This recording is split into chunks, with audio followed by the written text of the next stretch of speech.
the things that you say or the problems that arise. It's like it's the first time this problem's ever happened ever, when you're saying some things that you're just like, where can we rent a bunch of industrial fans at 2 o'clock in the morning? Like the average person probably doesn't have that issue, and so it's a lot of curveballs. And I use a quote from Bob Seger, one of Bob Seger's song, that producing is just working on mysteries without any clues, and it's a very accurate description of trying to navigate that puzzle, Well said.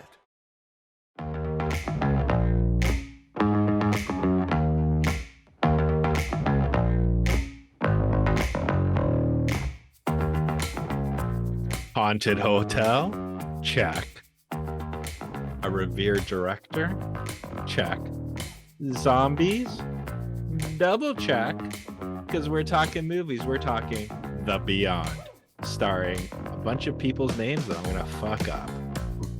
Starting with Katarina McCall, David Warbeck, and Antone St. John. Written by Dardano Scacchetti, Giorgio Mazzaruto, and directed by Lucio Fulci. Chris, I'm a doctor. Trust me. First off, that was fucking painful to listen to. You ungodly warlock! Because of you and this hotel, this town will be forever cursed! Hey everybody, and welcome to this week's episode of How'd You Like That Movie? As you know, we've got our Oscar show dropped. We had filmmaker Reese and film producer acquisitions Anel. So definitely check on the show. And continuing in that vein, we have another fantastic industry professional coming on board, Christopher Giroux of Vortex Media, and we're going to be talking about the Italian classic, it's not the dance. Beyond. Beyond. I don't know why I always do that. Anyway, Christopher, welcome to the show finally.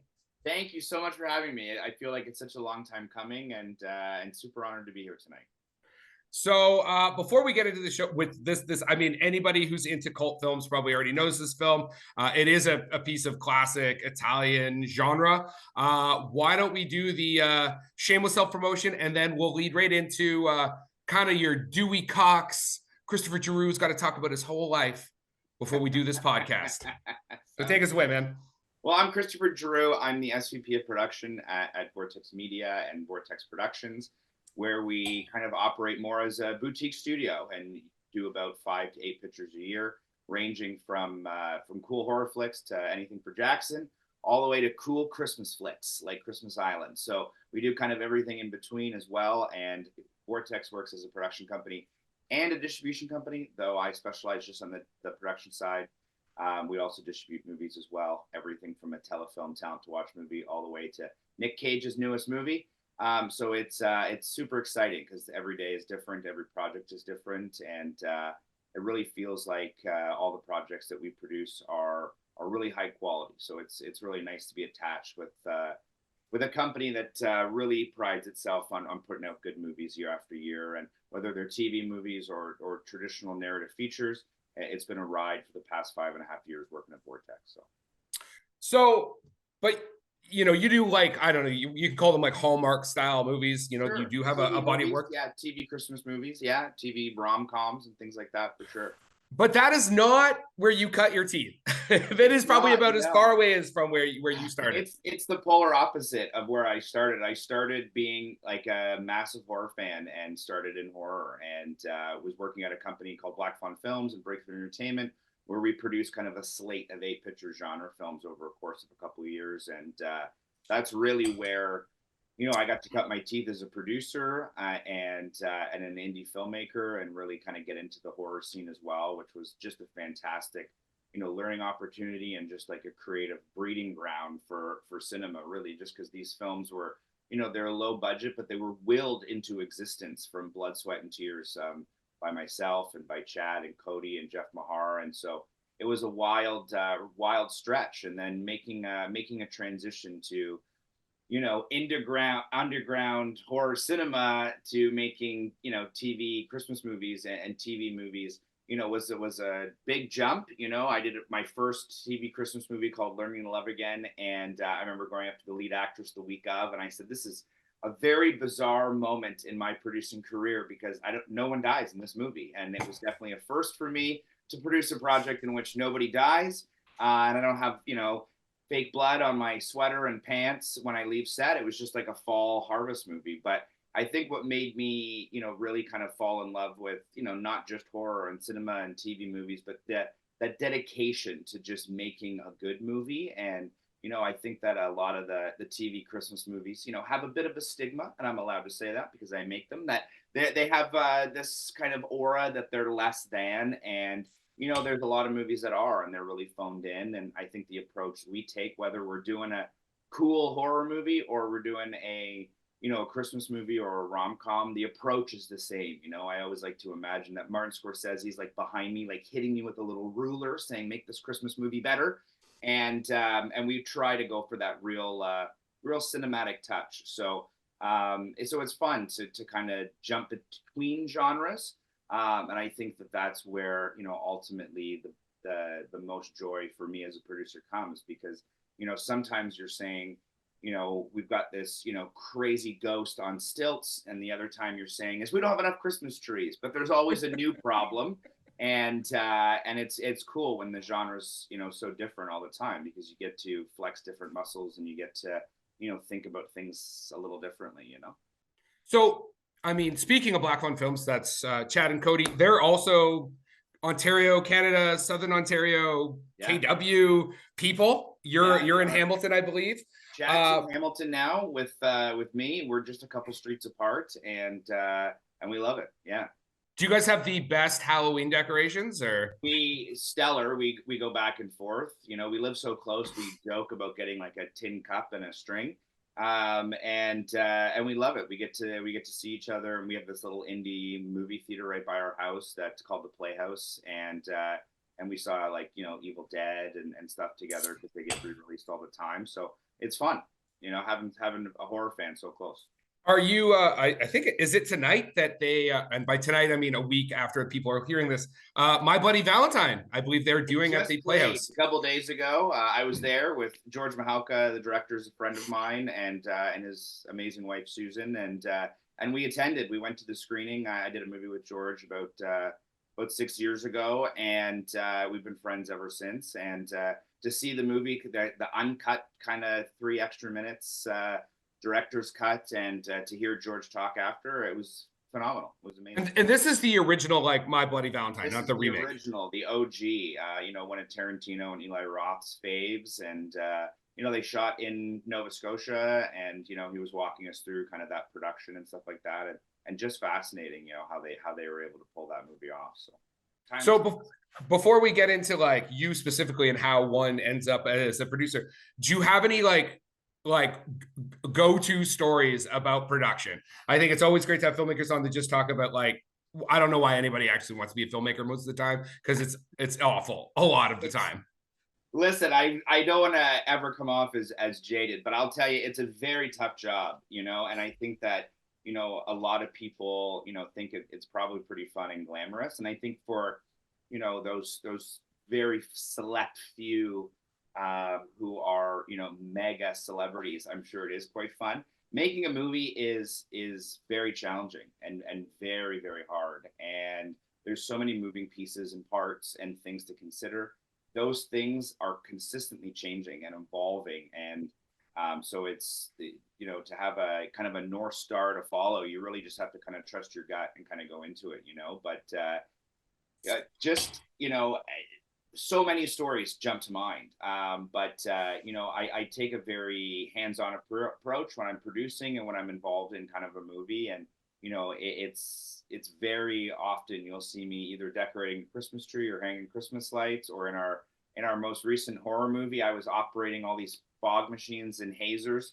And it's just because I like to be in the action. I like I call it boots on the ground producing. And I have a hard time when we're producing and I'm at some office and, maybe thinking about the next movie or the past movie. Like, I like to be there and to be in the flow of everything, and that's where, you know, the action is happening and the decisions are being made. And so it's a wild job. And it's you know, I think when I was a kid thinking about wanting to make movies and to get into it, you know, I always probably thought there was, you know, 4 or 5 jobs. You know, there's the actor, there's the director, there's a cameraman, and then, you know, you grow up and you make movies and there's hundreds of positions, and it takes all of these people to come together to make a movie. And, you know, I really do think that that's, you know, one of my favorite parts is it's such a living, breathing organism when you're in that mindset and when you're making a film. And, you know, the things that you say or the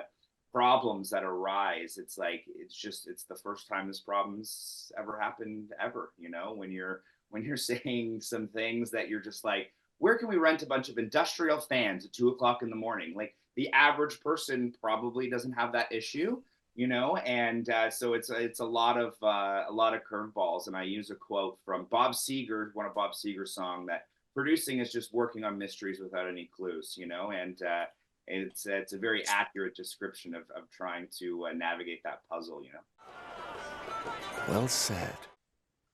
I mean, I think that's a great segue into, you know, talking about you specifically, because I mean, you listed the people that make a movie, right? There's the director, there's the actor.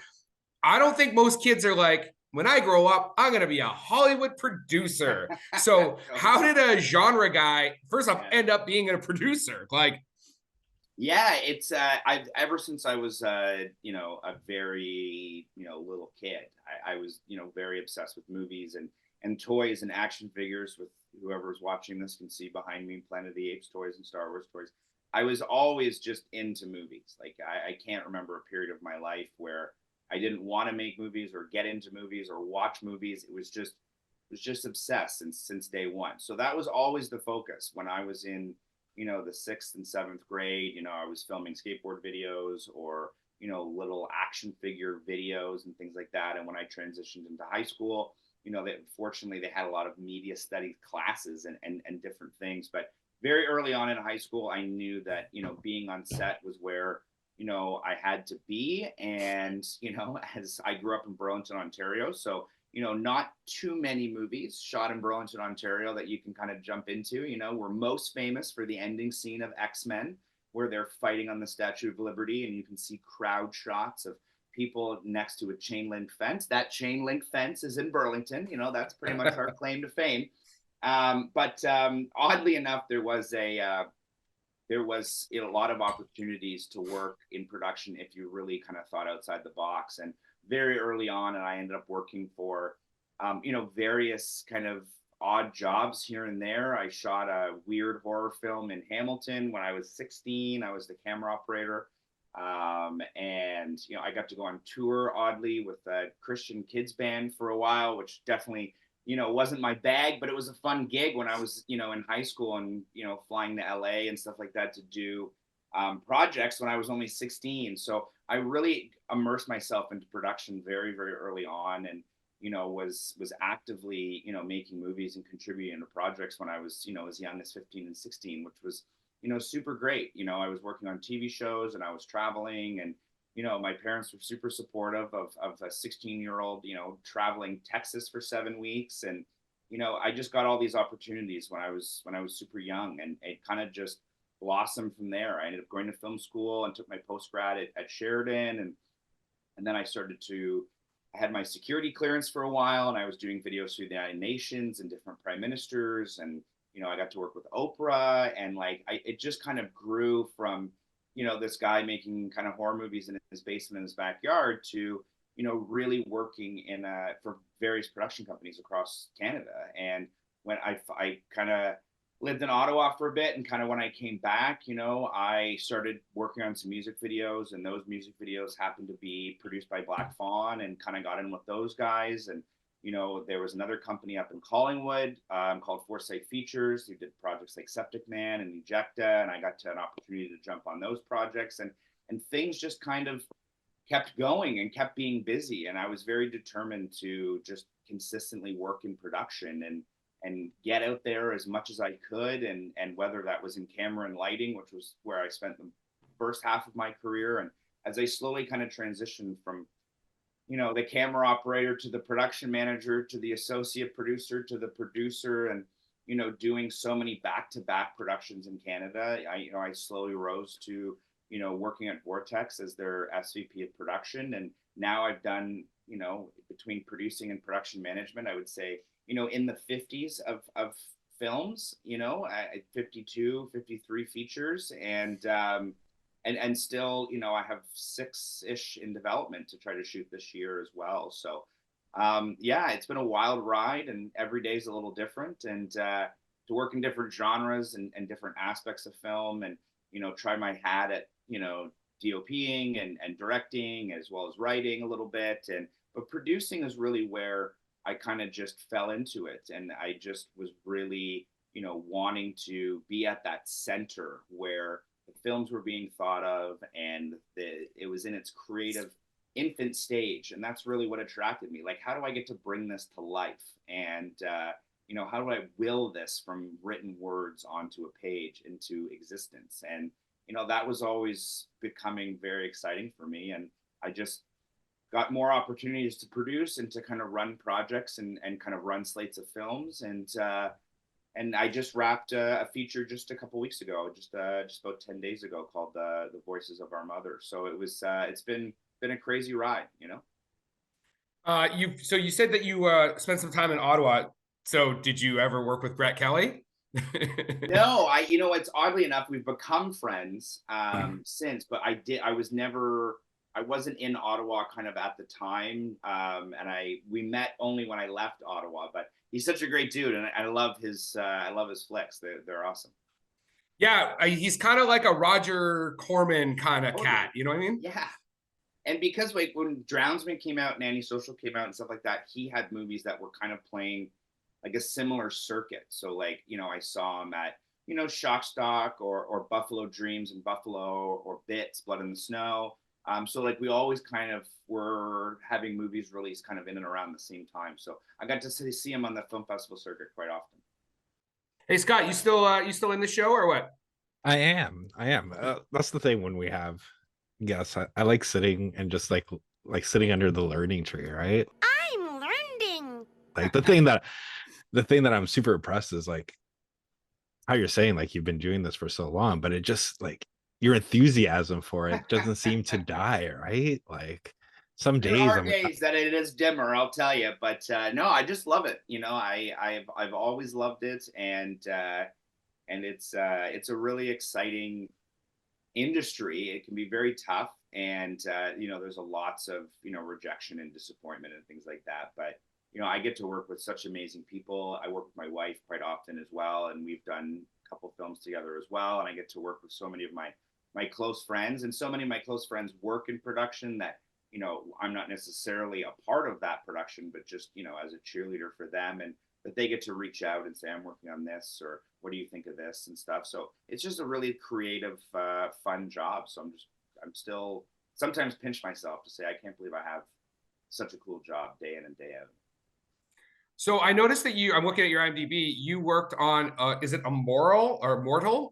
Yeah, for sure. Yeah, those guys are great. James Young, a friend of mine as well. He worked at Vortex for years and has since opened up his own VFX company in Alberta. And Nick Ben there, who's actually Black Fawn Distribution, Benner's brother.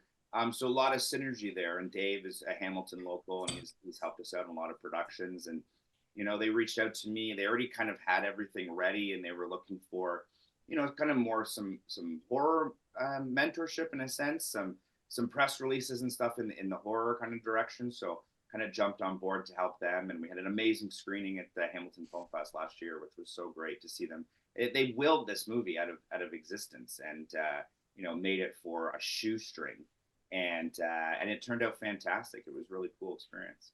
So what would you say is like the best piece of advice you can, like anybody who's listening to who's not just in the film, but like they're wanting to be in the industry or whatever, what advice can you give to like up and coming filmmakers?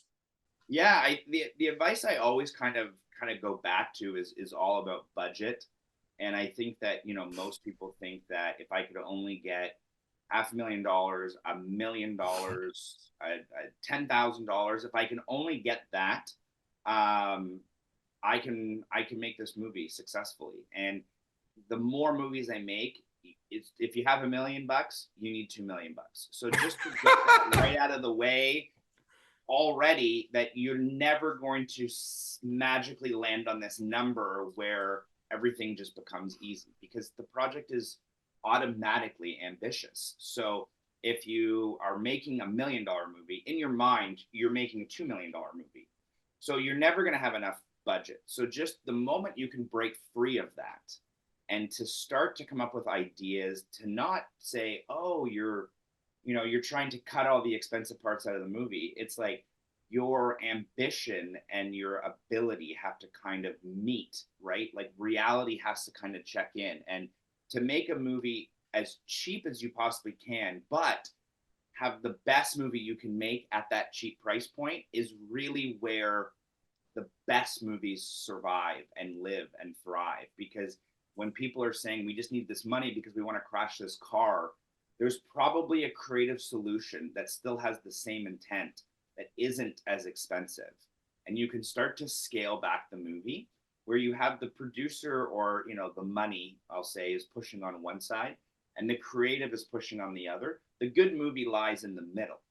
It's not a factor of one or the other. You need the rub of saying we don't have enough money to, in fact, make that movie. So I think the biggest thing for me is just to go out there and to just kind of fake it until you make it, in a sense. Like, kind of just go out and say, I'm doing this, because there's always going to be hurdles. The hurdles are part of it. So it doesn't matter how much money you have or how many resources you have, you can still make a good movie.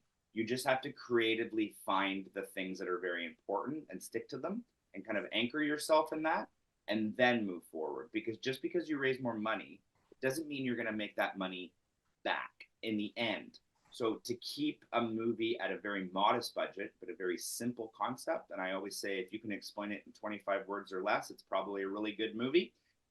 That's really where you want to get into it. So I actually have before we move on to talking about this fantastic film, what are your tips for writing log lines? Because I feel like this is the one thing everybody's like, I hate log lines. No, I think, a good log line or a tagline is just something that's, extremely simple yet intriguing. And you're probably thinking, wow, it's so easy if I only just did that. But really, it's less is more. And it has to be in kind of that hooky way. It's really presenting a question. But it doesn't have to be a log line in a traditional sense to kind of hook someone in. When we went in and kind of pitched Antisocial to Breakthrough, we had documents and fake trailers, and we had all this amazing visual stuff. But really, when Cody said, what if Facebook turned everyone into zombies? Instantly, everyone totally got it. And they were like, I don't even need to see all this stuff. Like, I get that movie and I want to make that movie. I understand it completely. And most people's log lines and pitches are like, and Billy went here and Sally did this, and eventually they went here and they got in the car. And it needs to just be so digestible that you hear that line and you say, I get that movie. I know exactly what that movie is, And I think that way, it doesn't matter about how many details you share. It's how intriguing you make that sentence. I feel like I owe you money now. And on that note, Scott, you want to take us in with Christopher into the beyond? All right, sure. I like to have my 2 sentences and then be quiet for a while. There you go. Yeah. So I'll be honest, this was the first time I've ever seen this movie. Well, that's awesome. That's even better. So I enjoyed it, right? It was fun. And the thing I like about these old like Italian movies is like, I don't want to say a ripoff, but it's like, I like how it goes from one thing to another thing to another thing, but it all fucking makes sense. Totally. All right. So I was very much impressed how it turned into, like, at first I thought it was The Shining, Yeah. and then it's Dawn of the fucking Dead. And then I'm like, all right, we're on this. Giddy up! All right. But you were saying before we got on, like, you are surrounded by this movie. I'm a ginormous mega fan. You know, if you could only see over here, I have two posters of the Beyond. I have the American release, which it was released under the Seven Doors of Death. So I have one of those here. I have the vinyl release poster over here. I have when they re-released it at the Grindhouse Theater in Texas. My good friend Chris Alexandra was there, and he got me one of these prints. There's only 100 in the world. And then on the other side, I have one of the old school kind of small lobby card type posters that actually has a section at the top where they would write in kind of screening times and things like that. Mine's blank. And upstairs, I have the Philippines poster, and I have one from Italy that they kind of cut out of a theater, and a couple of production friends got it to me for my birthday a few years ago. So it's about 7 feet tall and hanging upstairs as well. So I'm literally surrounded. I have photos with some of the actresses and stuff, and they're all upstairs as well. And I've really just, I really have tripled down on loving and obsessing over this movie. I have different vinyls, and I can't tell you how many DVD copies I have of the movie and Blu-ray copies. It's just endless, and it's just always stuck out as a movie I just keep going back to, and keep watching it and finding something, or just like it's like falling in love for the first time again every time I watch it. So.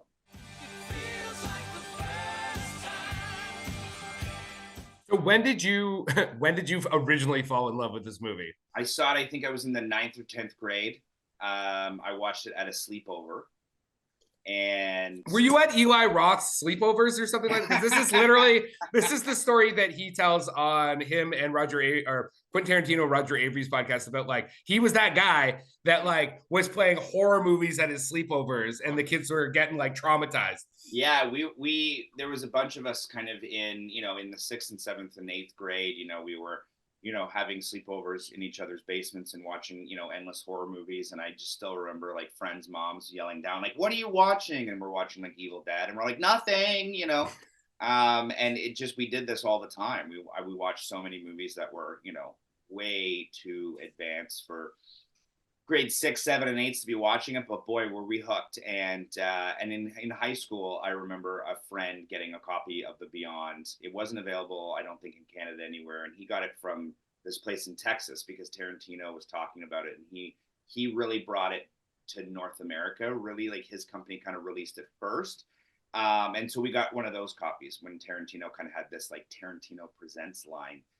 In the late 80s or late 90s, after like Killing Zoe and all that kind of came out. So I saw it when I was in high school, and I was hooked instantly. And I just remember there were so many things that stood out, but the ending to me is just so incredibly bleak. No spoilers, but so incredibly bleak that it just always stuck with me, with this just very, iconic kind of bleak sadness where, it just lingers with you so long after the credits roll.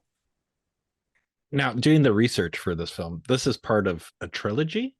Sort of. It's kind of the same way that, Shaun of the Dead and Hot Fuzz is in a trilogy. It's kind of like dealing with similar themes of death and the beyond, the grave type of spookiness. And even some of the actresses and actors are just the same, but playing different characters. Narrative throughout the 3 films, but it's like 3 spiritual brother and sister films, Yeah, and that trilogy, for those listening, is the Gates of Hell trilogy. It includes City of the Living Dead, The Beyond, and the House of the Cemetery. And the main actor that is in all of them is the lead female. She goes by Catriona McCall now, and she plays Liza in this film. So yeah, she's fantastic, and she's in all 3, and she's in a couple other notable kind of Italian flicks as well. And it was so cool. When I was working at Black Fund Distribution, we actually released a movie called Horsehead, which just an incredibly beautiful European horror film, and really stood out for us. And it was just, we saw it, and it was love at first sight. It was so beautiful, and the music was so incredible. And she plays the mom in that, so it was cool to be a part of a film like distro wise that she was also in. Well, so Ed Gonzalez from Slant Magazine said, even by Argento standards, Fulcini's film is nonsensical to the point of distraction. So this film is definitely a bit, I don't know if you want to call it avant-garde or lacks narrative structure. Sure. I mean, I see where they get. Yeah. I see where they started. I mean, I guess if you were watching 30 minutes of a film, you could be like, well, the character started one place and, well, they ended up somewhere else. Totally. You know? Yes. And I don't disagree with it. And I think that that's sort of my favorite part about the entire film. Like, I'm such a story and structure type of person where, you know, in my day job there, that's the number one thing that, you know, we're looking at production is the story clear and precise, and does everyone take away exactly what they need to from this film. But Beyond is like the opposite of those rules, where it's not a traditional narrative film, and you know, I would say the plot is really second or third most important thing out of the film. It certainly is not the first. Second, third, maybe, I don't know. It's the aesthetic for me. It's the aesthetic of the film, and it's almost like remembering a dream. And really, that's why I love it so much, because when you wake up in the morning, you're like, I had this crazy nightmare. And then you're like, tell me about it. And it's like, man, it scared the hell out of me, but I can't really tell you what it's about. And that's really what I love about the movie, is that it sort of takes place in this world in your mind where you're half awake and half asleep. And by the time the movie ends, you're awake and you say, man, that movie had such an impact on me.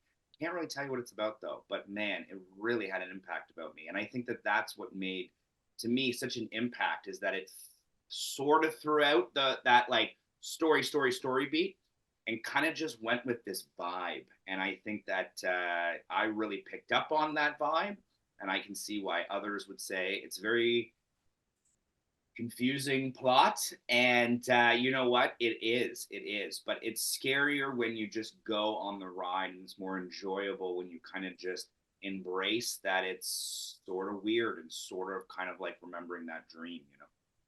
Yeah, I'll say I was, because this is 80s, right? Yeah, like this 81. Yeah, like the special effects by Germano Natali, like even now I'm like, fuck, like they aged, but they aged well, kind of thing. Like when the little girl's like hit by acid and you know, like her face is like concaved, and just like it's a wildly violent film, and viscerally violent. It's like an angry violence. Oh, it opens with like a crucifixion almost, basically. On the wall. Like the man's being beaten, and it's like sepia tone type of, and the music is so ominous and mean, and it's a trip, you know, it's a real trip.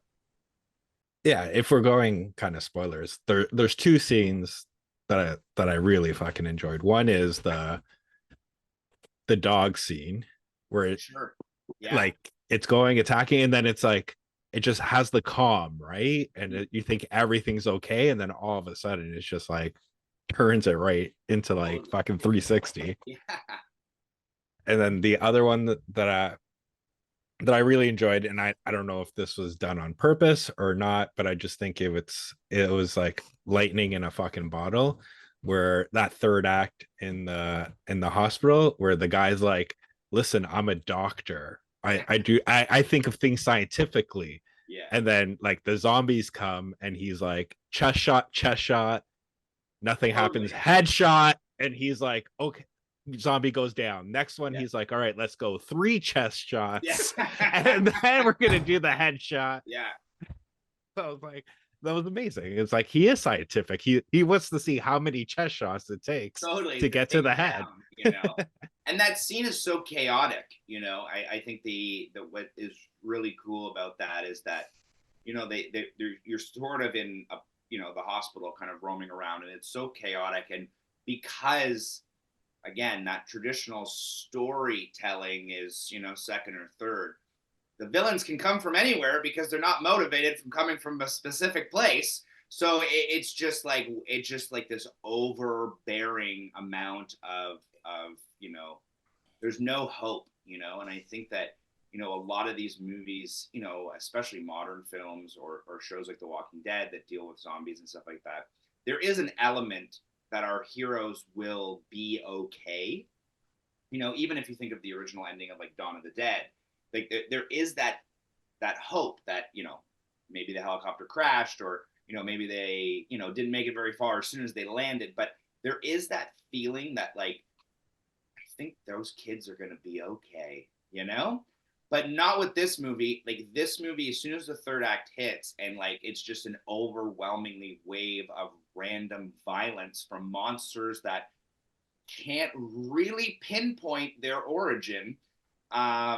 It's just so bleak, and I think that that's what really resonates with me, is that as soon as the third act begins, the hope for our heroes starts to dwindle very quickly, and ultimately I think that they suffer a fate that's sort of worse than death. And I think that that's part of what makes this movie so inherently special, because these people are not action superstars who are wielding machine guns and like in The Walking Dead, body armor, and their attack. These are just people who have dead beings coming at them, and they're unaware. And I think that the average person, if that weird scenario was to ever happen, I think that the reactions that they kind of take, though over the top and at times maybe even silly, I think they're more realistic than like Rick from The Walking Dead, where he's like an unstoppable killing machine, and he was a sheriff in a small town. Like I really do think these people respond with like freak hysteria, which I would love to think that I'm going to be, riding a motorcycle with a crossbow on my back through the apocalypse, but I'll probably be screaming hysterically. And I think that that's something that this movie kind of gets right, even though it does take you have to kind of disbelieve some of the other things to get there. That dog scene, just to go back to it, it was one of the, it totally caught me off, especially, it totally caught me off guard, especially now, because we definitely don't like animal violence. Oh. And so you're thinking, oh no, the dog. And then you're like, oh, it's okay, the dog. And then that turn, I literally was like, yeah. Like I screamed out loud, like how awesome, because you definitely do not expect that to happen. No. And it is the best thing that could happen. I know, it's so wild and so abrupt.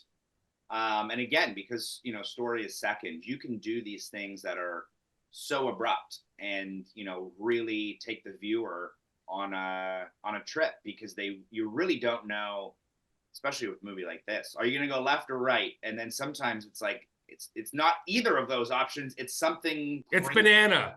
Yeah, exactly.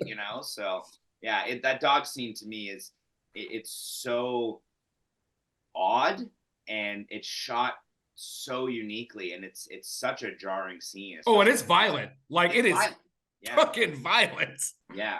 And the shots in the film, they linger so much, and in this transic repetitive motion where you're almost transcendently watching the movie, and the music is very ominous. And when something like that dog scene happens, you're whoa, like I almost zoned out here for a moment, and now I'm alert again. So it's a classic for sure. Yeah, it's got a very surreal. I was thinking with the cinematography. The cinematography is not what I would consider like beautiful, the way say like Brokeback Mountain is or something like that. But it's very good. Like the camera, the shot choices being used by the director are fantastic. And probably the best, actually. So if I was going to do a double feature, I would put this film before Dario D'Argento's original Suspiria. Sure. Yeah, absolutely. Because you have that same, like you said, like dreamlike state. Suspiria's got a little more narrative structure. I don't know if much more, but there's a little bit there. And they both also have like, in Suspiria, you've got goblins doing your soundtrack, which is just dynamite. And in this, you've got Fabio Frizzi, who also worked on Zombie 2 and Contraband. So you've got these like great kind of like quirky scores this like ethereal element going on. And again, both by like Italian masters. And the cool thing is like it's an Italian movie that takes place in America. It's, you know, the film takes place in Louisiana. So there's this kind of seated music, obviously, that Louisiana is known for, you know, and it's kind of embedded into the soundtrack in kind of various ways, kind of this kind of swampy type of, you know, transit type of energy into the film. And it adds a lot. The music adds so much to the film because the movie is so visual, you know, versus in a traditional narrative structure where it's, you know, very story driven. The music really takes you on part of that mental journey, you know, and really makes you feel a little uncomfortable, I think, at times. I think it's a soundtrack that, you know, I listen to it so often. I have the CD and the vinyl. But it's because it's so transit. It's just, you can really, you know, it's this weird kind of headspace you get into listening to it. So I think it really helps part of the journey. You know? Scott, you got anything else for Christopher before we let him go on this film? Or Christopher, if you have anything else you want to say about this film before we go, I think we've got one cool little thing, which I always come back to. I'm a huge Marvel fan. I'm a big Marvel Scott just became your fucking best friend. Fuck both of you. I was already there with the background. I was just like, I like Planet it. of the Apes and all that stuff. But I'm a huge Marvel fan, and I have the Iron Man helmet and Infinity Gauntlet on my wall here, and I've got Jesus, guys. Downey Jr.'s Tesseract, his chest plate. I love you 3000 on my coffee table downstairs. And what I find inherently cool about this movie is that the film company that did the transfers of this movie, The Beyond, is an editor. And is that Grindhouse Productions? Yeah, so he's an editor, and he ended up editing Sam Raimi's Spider-Man. And for the people who are, you know, have checked out The Beyond, there's tons of weird spiders, real spiders, fake spiders, and spider death scenes kind of in this movie as well. And when Peter Parker is bit in Sam Raimi's Spider-Man, it flashes all these different things that are happening. And they sliced a small frame of the Beyond spider into Sam Raimi's Spider-Man, and it's there for just a couple frames. And so it's the Beyond Marvel crossover you never knew you wanted, but it's one of my favorite little tidbits because the movie is so, you know, it's not as mainstream as maybe a movie like Suspiria and things like that. And for it to kind of creep its way in to like a major Marvel film, I always thought that was a really cool little thing about this movie kind of breaking through into the mainstream. So a lot of people have seen one frame of the Beyond when they check out Spider-Man. So that's fantastic. Christopher, thank you for taking the time. I know it's been almost a year in the making getting you here. Absolutely. 100%. As I said before you came on the show, you know, good things come to those who wait. To our audience, good things have come because we waited. Oh, it's amazing. Thanks so much for having me. It's really cool to sit down and chat with you both and to chat about the Beyond. You know, my wife is probably sick of me just talking about the Beyond randomly at the coffee table. So it's nice to chat with two people about it as well, you know?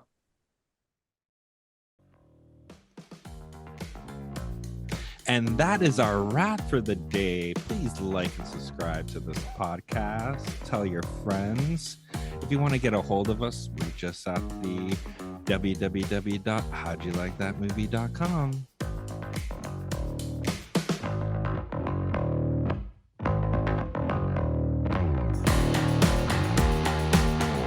So that's kind of cool guest to have, Scott? Yeah, it was super awesome.